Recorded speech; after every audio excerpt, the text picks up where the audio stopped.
ไม่ทรงค่าเมื่อในเป็นวันที่17เดือนธันวาคมที่12ปี2025เป็นวันโปรดได้ตอนได้ข่าวใส่หมอหอมมีข่าว3ตอนที่มาเปิ้นเผาเนี่ยค่ะนะตอนที่1ค่ะศึกไทยยึดเลยเครื่องกองกลางหมากมืดจื้นย่ามแคมโบเดียตั้งนำและครบทบหันว่าเคิงจื้นนั่นเป็นแขเฮ็ดออกนะคะเที่ยงตอนหนึ่งค่ะเกี่ยวกับลุยลวงอันยึดไลหมากมืดจื้นย่ามอันแขเฮ็ดออกในเสฝ่ายแขคารุซ้ำว่าจังหือพองนะคะเที่ยงตอนหนึ่งค่ะเครื่องกองกลางหมากมืดจื้นย่ามอันแคมโบเดีย สั่งซื้อที่เมืองแขได้เป็นสังพองนะคะดอกก็ได้มีอยู่3ตอนค่ะอ่อนตั้งเปิ้นได้ก็เฮาคามาถ่อมด้วยตอนที่1อ่อนตั้งเนาะเมื่อวันที่15เดือนธันวาคมที่12ปี2025ยามโหค่ำค่ะตั้งฝ่ายซึกไทยค่ะเนาะก็ยึดไลเคิงกองกลางหมากมือจึนย่ำของแคมโบเดียเสียวก็ไล่คู่ว่าเคิงกองกลางเจิ้นนั่นไหนเป็นอันแข่เฮ็ดออกในเขาอันยึดไลในก็มี ตั้งนำตั้งหลายมีหลายเซียนจังหนังเฮาหันตีในแคบหางในเหย้าเนี่ยค่ะอันนี้ก็เป็นตอนหนึ่งเนาะกับในเฮาคามาถ่อมด้วยในตอนที่2เนี่ยค่ะมื้อวันที่16เดือนธันวาคมที่12ปี2025มื้อว่าในค่ะ อยู่ที่พ้องหลงฝ่ายนอกเมืองไทยค่ะก็ไล่ลัดเนตีโพสต์สื่อข่าวเกี่ยวกับเลยลวงเงาลายอันเป็นไว้อยู่ดีแลนลินไทยแคมโบเดียว่าเพราะว่าฮอดถึงมาในวันที่22เดือนธันวาคมที่12ปี2025ในป้อวันในจึงพ้องหลงฝ่ายนอกเมืองอาเซียนเตมีลวงคบทบอบโอ้กันคึกต้อนเนี่ยนะเนาะปางอบโอ้คบทบคึกต้อนเกี่ยวกับเลยลวงเงาลายแลนลินไทยแคมโบเดีย ดีเว้งหลวงกัวลาลัมเปอร์เมืองมาเลเซียเนี่ยค่ะจึงหือก็เย้าลองกึดตึกอันว่านั่นได้ก็มันเป็นลองตีอันตั้ง2เมืองแต่ละเฮ็ดโฮมกันข้อความอันว่ากึดตึกอันว่านั่นไผๆก็ลาดไล่ก้อยกาว่าจ้อมหนังหันเมื่อกาก่อนป่นมานั่นลาดได้ก็ว่ากึดตึกเผื่อว่าเที่ยงวันหนึ่งฝ่ายแคมโบเดียเขาเนี่ยก็ยื้อมาเที่ยงเหย้า สังว่าใครกึดตึกเพราะว่าในจึงแคมโบเดียนั่นแต่ไรกึดตึกอ่อนตั้งปยก็จังก้อยมาอบโอ้กันนะคะกำในมาเที่ยงตอนหนึ่งเกี่ยวกับลอยลองเคิงกองใหญ่เคิงกองหลงดีอันโฮบทบหันว่าแคมโบเดียเขาเอามาใจตื้ออยู่นั่นเป็นของแขลวงในพ่องหลงฝ่ายนอกเมืองเนี่ยก็ไล่อบโอ้กันตั้งฝ่ายพ่องหลงฝ่ายนอกเมืองแขเสียก็ยืนยันว่าเคิงกองกลางหมากมืดจื้นยามจื้นนั้นเป็นอันเก่ามันนะคะ แลแขในก็แค่อำไปเลยส่งปันอันใหม่นะคะเอาปองว่าอันเขาใจตื้ออยู่นั่นเนี่ยเป็นอันเก่าเมื่อป่นมานั่นว่าได้ค่ะ เกี่ยวกับเลยลองในตั้งฝ่ายไทยได้ก็ตีปักดาไปด้วยกว่านั้นขนาดเนาะว่าตั้งฝ่ายแคมโบเดียนั้นเฮ็ดจึงหือเฮเฮ็ดจึงหือใจลอกลายสังสินจึงหือเหี่ยวก็ไล่มาซื้อมาว่าสว่าเจิ้นในเนี่ยค่ะ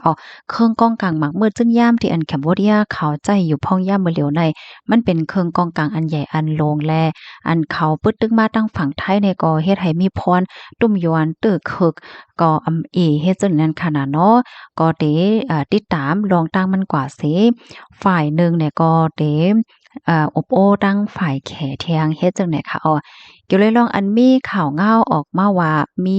ศึกหับจางของตั้งฝ่ายแคมโบเดียอันลื่นหลังว่าอยู่เลือสื่อตรงก้น social media ในเนี่ยค่ะลองในพ่องลงฝ่ายนอกเมืองของไทยได้ก็ไลรับโฮยาวเนาะก้อยกะว่าอำไปไลรับลองยืนยันว่าแต่ห้ามแต่เฮ็ดจังได๋ค่ะกำในมาด้วยเทียงตอนหนึ่งเนี่ยค่ะเกี่ยวกับเลยลองอบโอ้ตั้งจอมจึงเมืองอเมริกันเนาะอันนี้ก็อ่ายืนยันว่าเลยมีลองอบโอ้กันเกี่ยวกับไปลองกึดตึกเนี่ยค่ะอันนี้ได้ก็มันเคยมีตีป๋องความหมายว่าเหมือนจังหนักมือป่นมาในค่ะเนาะจอมพ่องหลวงเมืองไทยและดังจอมจึงเมืองอเมริกันเลยอบโอ้กันเสหลายๆก็มีความถามว่าเลยอบกันเกี่ยวกับไปลองกึดตึกว่าสังว่าเฮ็ดจังได๋อยู่ห้าไหนเนาะลองได้ก็ พ่องหลงฝ่ายนอกเมืองยืนยันว่าอำไลมีลองโอโป้กันในตอนไหนเฮ็ดจังไหนค่ะค่ะข้อมูลตอนในเนี่ยค่ะเฮาเนี่ยก็ไล่เบิ่งอิงมาที่ห้องการข่าวสดออกไว้เนี่ยค่ะพี่น้องค่ะรับถอมยาวคอไหลตอนไหลที่แตกเลี่ยง5สังหาเนี่ยก็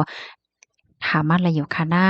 นั้นเพิ่มเติมข้อมูลมากก่อนไลเนี่ยค่ะกำในเฮาค่ะมาถ่อมด้วยเที่ยงตอนหนึ่งค่ะเนาะเคิงกองกลางหมากมืดจึ้นยามตีอันแคมโบเดียสั่งซื้อตีเมืองแขนั้น มีอีสังละลายพองเนาะปยก็สั่งซื้อเมินหลายเฮ็ดจั่งใดนะ เมื่อปี2เฮงต่อถึง2เฮง10นั่นค่ะตั้งฝ่ายแคมโบเดียเนี่ยเขาได้ก็ไล่สั่งซื้อคือปยกเครื่องกองหลวงว่าสังว่าเจ้านายเฮ็ดไหนคะเมื่อปี2เฮง11ต่อถึง2เฮง20นั่นค่ะเขาได้ก็สั่งซื้ออันเป็นคือหมิ่นเนาะคือหมิ่นปยกกากับเลขค่ะ มาแทงปี221ต่อถึง225ได้อันเขาสั่งซื้อในก็ได้มีคือเครื่องกองหลงแล้วก็หมากหลงแล้วก็ได้มีเทียงอันเฮกังตั้งกลางหาวนั่นค่ะนั่นเหมือนจังว่าเพราะว่าเปิ้นปล่อยหมากมาตั้งกลางหาวหาสังหาเฮ็ดจังได๋น่ะคือมันเต็มเข้ามาไหลน่ะเฮเพตั้งกลางหาวเฮ็ดไหนคะแคมโบเดียแน่เอาเขาเคิงยื้อหมากหลงละลายลำเฮ็ดแหน่เนาะเหมือนจังหนัง RM70 122 ค่ะสั่งซื้อเมื่อปี2012นั่นค่ะนะในก็มีอยู่เอ่อหลายๆอันเฮ็ดจั่งใดปยก PHL 03ค่ะอันในหำสั่งซื้อเมื่อปี2021อันนี้ก็ลูกที่เมืองแขมานะกำแน่มาเทียง TYPE 90อันนี้สั่งซื้อเมื่อปี2021อันนี้ก็ลูกมาตีเมืองเขนะคะค่ะอันนี้ก็เป็นเครื่องกองกลางหมาเมื่อจึ้นยามตีอันแคมโบเดียสั่งซื้อตีเมืองแขเฮ็ดจังได๋คะนะอ๋อในอาคารจังหนังเตียนเฮาหันตีในแคบพังในค่ะเนาะก็ได้ย้อนแหน่มันพี่น้องค่ะอีกนึงอย่างเนี้ยเนาะได้เป็นเครื่องจึ้นได้เฮ็ดไหนค่ะนะเงาลายเมื่อเหลียวในเดสึกเป็นหือกว่าแทงในได้ก็เฮาค่ะก็ไปด้วยกว่าเฮ็ดจังได๋ค่ะยินจมกูก็ดีรับถอมปันแห้งค่ะเนาะข้อมูลตอนได้ก็ค่ะเลยปืนมาที่ห้องการข่าวไทย PBS ออกไว้นะคะยินจมใหญ่นำค่ะอันนี้เป็นข้อมูลอัปเดตเมื่อวันที่15เดือนธันวาคมที่12ปี2025ตีป่นมานั่นแหละค่ะหมายสงค่ะ